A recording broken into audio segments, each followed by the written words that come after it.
Boa noite, meus filhos, que Deus os abençoe com muita luz. Estamos na lição de hoje, livro de Allan Kardec, a Gênesis, capítulo 17, Predições no Evangelho. Ninguém é profeta em sua terra. Item 1 e 2. Vamos para a nossa lição. Ninguém é profeta em sua terra. Item 1. Tendo vindo à sua terra natal, instruía-se nas sinagogas, de sorte que, tomados de espanto, dizia: de onde lhe vieram essa sabedoria e esses milagres? Não é o filho daquele carpinteiro? Não se chama Maria, sua mãe, seus irmãos, Tiago, José, Simão e Judas? Suas irmãs não se acham todas entre nós? De onde então lhe vêm todas essas coisas? E assim fazia dele o objeto de escândalo. Mas Jesus lhe disse: um profeta só não é honrado em sua terra e na sua casa, e não fez lá muitos milagres devido à incredulidade deles. Mateus 13, 54 e 58. 2. Anunciou Jesus dessa forma uma verdade que tornou provérbio, que é de todo tempo, o qual se poderia dar maior amplitude, dizendo que ninguém é profeta em vida. Na linguagem usual, essa massa se aplica ao crédito de que alguém goza entre aqueles cujo seio vive a confiança que lhe é inspirada pela superioridade do saber da inteligência. Se ela sofre exceções, são raras essa, em nenhum caso absoluta. O princípio de tal verdade reside em uma consequência natural da fraqueza humana, pode-se aplicar-se desse modo. O hábito de verem desde a infância, em todas as circunstâncias ordinárias da vida, estabelece entre os homens uma espécie de igualdade material que muitas vezes faz com que a maioria deles se negue a reconhecer a superioridade moral num de que foram companheiros ou comensais, que saiu do mesmo meio que eles, cuja primeiras fraquezas todos testemunharam. Sofre-lhes o orgulho com ter de reconhecer o ascendente de outro. Quem quer que se leve acima do nível comum está sempre em luta com o ciúme e a inveja. O que sente incapaz de chegar à altura é aquele que encontra esforço para rebaixá-lo, por meio da difamação, da maledicência e da calúnia. Tanto mais forte grito quanto os menores se acham, crendo que se engrandece e eclipsam pelo ruído que promove. Tal será a história da humanidade enquanto os homens não houverem compreendido sua natureza espiritual, alargando seu horizonte moral. Por aí que vê semelhante preconceito próprio dos espíritos acanhados e vulgares que tornam sua personalidade por ponto de aferição de tudo. Do outro lado, toda a gente em geral faz dos homens apenas conhecido pelo espírito um ideal que cresce à medida que os tempos e os lugares vão se distanciando. Eles são como despojados de todo o cunho da humanidade, parece que não deve ter falado nem sentido como os demais que a linguagem que usaram, seus pensamentos, hão de ter ressoado constantemente a diapação da sublimidade, sem lembrarem que tal imagino que o espírito não podia permanecer constantemente em estado de tensão e de perpétua superexcitação. No contato da vida privada, vê-se por demais que o homem material em nada distingue do vulgo. O homem corpóreo e sentidos humanos percebe quase que apaga o homem espiritual do qual somente o espírito se percebe. De longe apenas se veem os relâmpagos de gênios, de perto vêm as paradas do espírito. Depois da morte, nenhuma comparação mais cedo possível, unicamente o homem espiritual subsiste, tanto maior parece, quanto mais longínquo se torna a lembrança do homem corporal. É por isso que aquela cuja passagem pela terra se assinalam por obras de real valor são mais apreciadas depois de morte do que quando vivos. São julgados com mais imparcialidade, porque já tendo desaparecido os invejosos, ociosos, cessaram os antagonismos pessoais. A posteridade é juiz desinteressado no apreciar a obra do espírito, aceita sem entusiasmo cego, é boa e rejeita sem rancor, e é má substante da individualidade que produziu. Tanto menos podia Jesus escapar das consequências desse princípio, inerente à natureza humana, quando pouco esclarecido era o meio em que ele vivia, meio esse constituído de criaturas voltadas inteiramente à vida material. Nele, seus compatriotas apenas viam o filho do carpinteiro, irmão de homens tão ignorantes quanto ele, e assim sendo, não percebiam que lhe dava superioridade, e os investia do direito de censurar, verificando então que suas palavras tinham menos autoridade sobre os que o desprezavam do que sobre estranho. Preferiu ir pregar para os que escutavam, os quais inspirava simpatia. Podes fazer ideia do sentimento que para com ele nutriam e que lhe eram aparentados pelo fato que seus próprios irmãos, acompanhados de sua mãe, foram a uma reunião onde ele se encontrava para ele, dele e se apoderaram, dizendo que perderam o juízo. Marcos 3, 20, 21, 31 a 35. O Evangelho segundo o Espiritismo, capítulo 14. Assim, de um lado, os sacerdotes e os fariseus acusavam de trabalhar pelo demônio, de outro, era taxado de louco pelos seus parentes mais próximos. Não é que se dá em nossos dias em relação aos espíritas?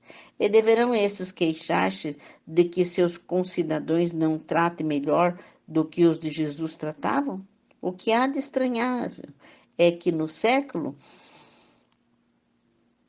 XIX, no seio das nações civilizadas, se deu que há de 2000 anos nada tinha espantoso por parte de um povo ignorante. Bem, meus filhos, a lição está dizendo aqui que ninguém é profeta na sua terra, mas é verdade, isso é uma coisa muito, sabe, o Jesus não era elogiado nada por seus parentes, por sua mãe mesmo e por seus irmãos, né? Que aqui está explicando que às vezes dentro da nossa casa é difícil uma pessoa chegar e dizer assim, ah, você entende mais, você é isso, porque também existe a inveja, a relutância de querer que o teu irmão seja mais do que você. Eles querem ser todos iguais.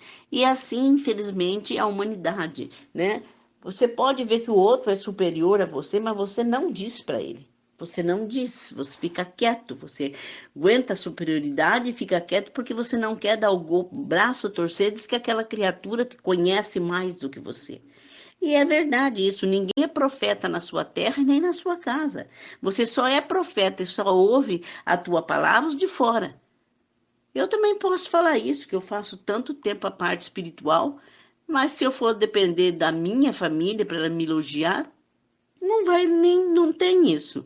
Apesar que eu não preciso de elogio. Graças a Deus eu tenho minhas firmezas com a graça de Deus, mas é isso mesmo que Jesus passava. Não tinha elogio dentro da casa dele, nem da mãe dele, nem dos irmãos, de nada. Porque é alguma coisa do homem, né? Que ele, dentro da sua casa, quer dizer que são todos iguais, né? O sentimento das pessoas são todos iguais, não tem mais ninguém superior. E era assim que era tratado. E é desse jeito até hoje, né? Você entra num serviço, você pode saber mais do que todo mundo, mas eles não te dão, não falam para você que você é mais. Pelo contrário, fica cortando você para que você não vá adiante ou que você não saia do teu caminho para você ficar preso onde eles estão. Isso é o indivíduo, isso é inveja, é orgulho, é a intolerância, né? Não tem a humildade de dizer fulano sabe mais do que eu, fulano é... Não, hoje não tem. Então a pessoa fica naquela inveja, fica naquela fissura, mas não fala o outro. E Jesus passou por isso, dentro da sua própria casa, com a sua mãe, com os seus irmãos.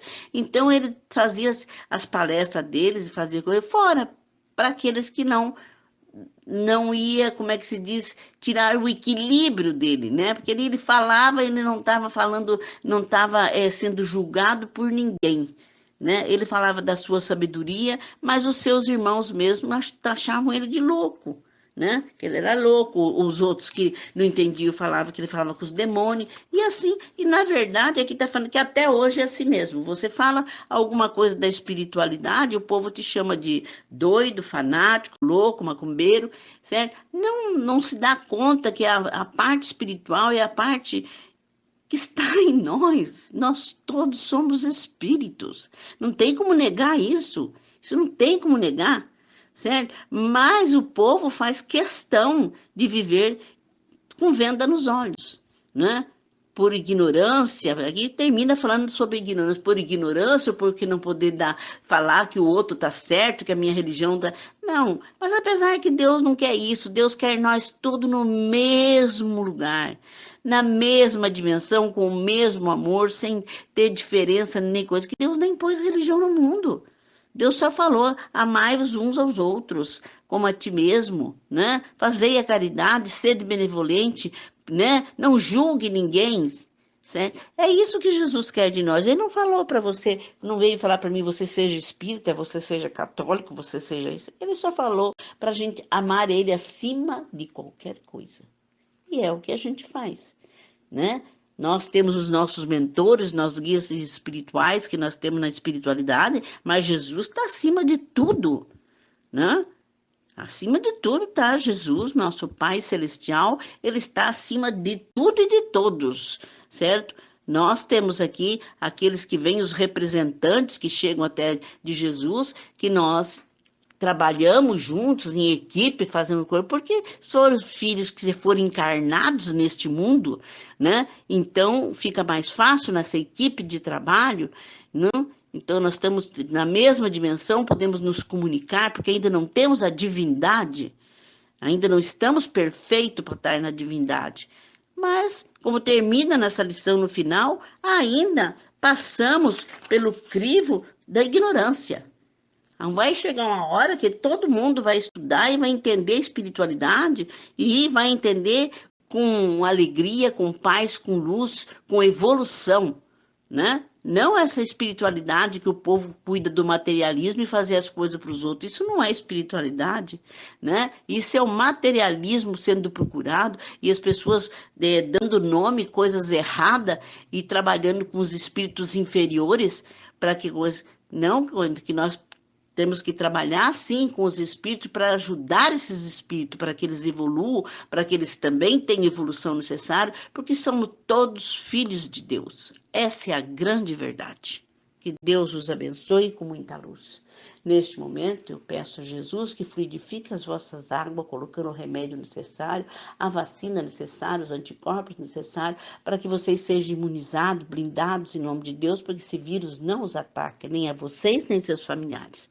Peço a Jesus fazer a visita em todos os hospitais, que haja a cura para todo aquele que tem merecimento, mas que tudo seja feito, Senhor, segundo a tua vontade. Peço a proteção por todos os médicos, enfermeiros, ajudantes e técnicos, para que eles sejam revigorados em nome de Deus e que eles sejam blindados, porque nada disso os pegue, mas que eles fiquem na luz maior. Também vos peço, Senhor, que o teu semblante, a tua face, esteja sobre todos esses médicos, enfermeiros e técnicos, para que quando o nosso irmãozinho partir, sinta a tua presença. Também vos peço por todos os irmãozinhos que já partiram, que seja levado para as escolas espirituais, para os hospitais e que sejam prontamente atendidos. Também vos peço, Senhor, para o grupo da Uneluz, para que eles sejam amparados, protegidos, amparados em nome de Deus, para que aprendam todas as lições que têm evolução necessária, para que tenham entendimento, a benevolência, a caridade e que entendam a espiritualidade, filho dos exércitos. Peço também a Jesus e peço ao grupo da Uneluz para nos soltar no universo e nesse momento vamos dar as mãos e vamos circular o planeta Terra de muita luz, mas muita luz, para que ele seja liberto de todas essas forças negativas, de todas as forças do mal, que saia toda essa doença do universo em nome de Deus e também da humanidade. Pai nosso que estais no céu, santificado seja vosso nome, venha a nós o vosso reino, seja feita a vossa vontade, assim na terra como no céu. O pão nosso de cada dia nos dai hoje, perdoai as nossas ofensas, assim como nós perdoamos a quem nos tem ofendido, e não nos deixeis cair em tentação, mas livrai de todo mal, pelo vosso poder e a vossa glória, hoje e sempre. Amém.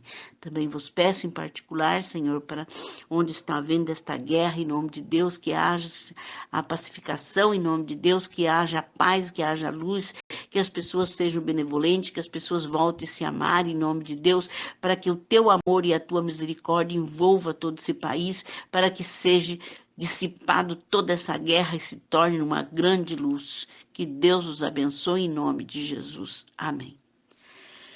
Que a graça de Deus, nosso Senhor Jesus Cristo, vos abençoe. Deus, nosso Senhor, no teu amor, na tua misericórdia, vos peço por todos que sejam iluminados na luz maior. Aqui vai meu abraço a todos os meus filhos, que Deus os abençoe, que Deus os proteja, que Deus os ilumine, que fiquem na luz maior. E um bom final de semana, Que Deus os proteja em nome de Deus. Semana que vem estaremos aqui para terminar as nossas aulas, se Deus quiser. Com muito amor e carinho para todos vocês. Aqui vai um beijo desta mãe que os ama muito. Boa noite a todos.